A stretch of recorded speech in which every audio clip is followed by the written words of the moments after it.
Halo sahabat RTV, kita ketemu lagi di Mike on Location bersama saya Tasya Syarif. Dan saat ini saya sudah bersama dengan calon wakil gubernur Jakarta, ada Bapak Kudwardana. Halo Pak. Halo. Apa kabar Pak? Ya, kabar baik. Aduh, Gimana Tasya? saya Baik, juga ya? alhamdulillah baik. Lagi sibuk-sibuknya kayaknya nih ya Pak Kun. Iya nih, pas kampanye soalnya. Pas kampanye. Bang Kun, ini kan masalah, tadi kan hari ini ketemu dengan pihak kebudayaan. Iya, kalangan seni dan Kalangan budaya. seni dan budaya. Apa yang akan dilakukan seorang Bang Kun untuk melestarikan budaya Jakarta? Ya, ini pertanyaan bagus ya.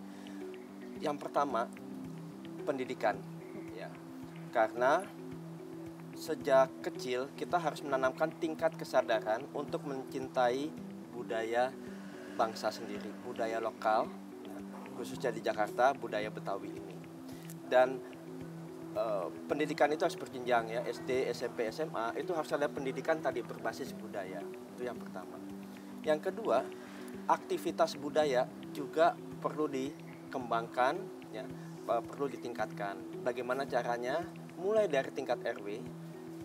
Setelah terbentuknya pusat komunitas di setiap RW, di 2.700 RW di Jakarta ini, masyarakat bisa diberdayakan. Ya, bagi yang ingin menggali seni budaya, mereka bisa datang ke pusat komunitas itu, kemudian bisa melakukan aktualisasi diri.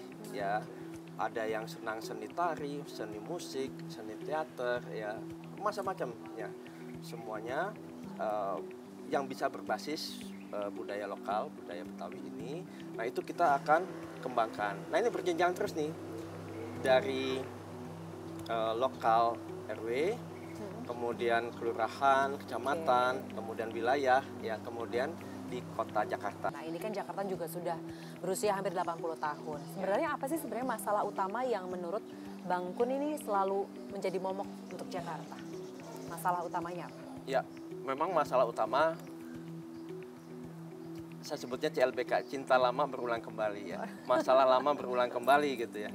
Ya seperti banjir, macet, ya, kemudian polusi udara, air bersih, perumahan kumuh, ya itu memang masalah-masalah yang sering kita dengar sebelumnya. Ya.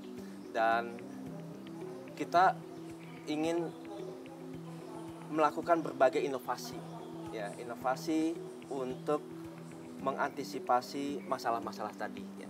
Misalnya dengan koneksi internet ke setiap rumah di Jakarta, ya. Jadi mereka diharapkan bisa masyarakat warga bisa produktif ya.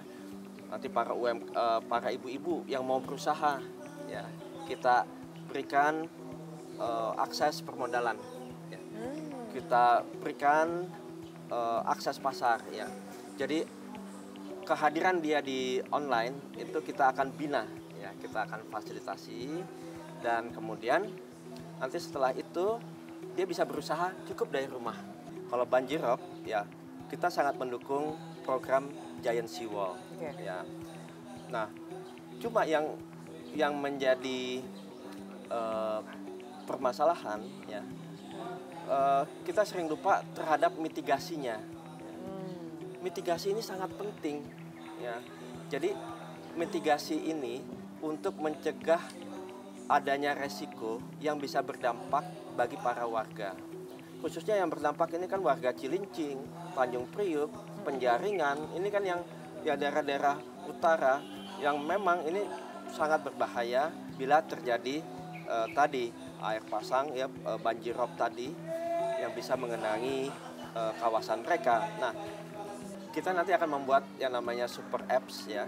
Jadi aplikasi-aplikasi di setiap sektor ya, yang akan menjadi layanan bagi masyarakat. Ya, ada kesehatan, pendidikan, kemudian untuk UMKM ya, perdagangan, untuk keuangan, untuk banjir logistik, juga tadi ya? dan tadi transportasi dan tadi banjir ya. Nah, untuk banjir ini kita akan informasikan. Jadi analisa ataupun informasi dini terhadap bencana itu harus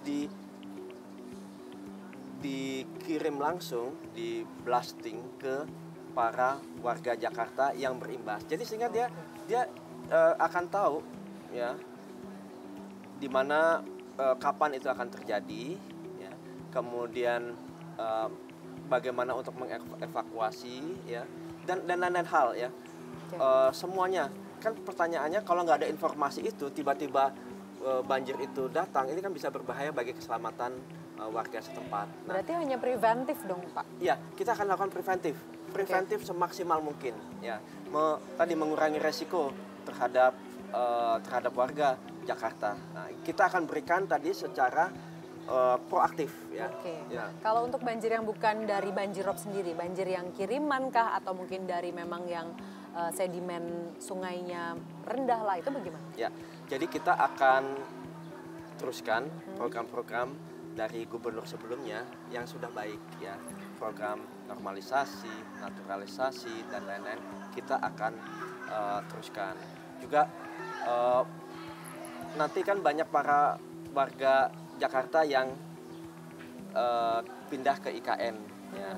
Tempat-tempatnya kita nanti akan evaluasi. Kalau itu dataran rendah, ya, mungkin kita bisa jadikan waduk ataupun danau, ya. Kita hijaukan lagi, ya. Tapi banyak dari warga yang memang kebanjiran adalah mereka yang tinggal di pinggiran kali. Nah, apakah seorang Bangkun ini berani untuk merelokasi mereka? Ya, jadi pada intinya kita ingin berbuat terbaik untuk mereka, ya. Jadi begitu kita lihat ada resiko-resiko, ya, mereka sangat beresiko, ya. Kita akan arahkan kepada tempat-tempat yang jauh lebih yang jauh lebih aman, ya.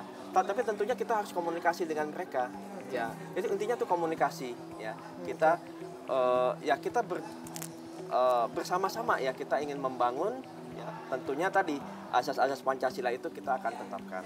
Dan kepentingannya hanya untuk mereka. Hanya untuk masyarakat, ya? Masyarakat. Oke, terima kasih Bangkun atas waktunya dengan RTV, dengan Mike on Location. Itu dia tadi obrolan seru kita sama salah satu calon wakil gubernur Jakarta. Ada Bangkun Wardana yang sudah berbagi insight sama kita. Dan semoga ini bisa membuka hasanah sahabat RTV untuk memilih siapa pemimpin yang terbaik di Pilkada nanti.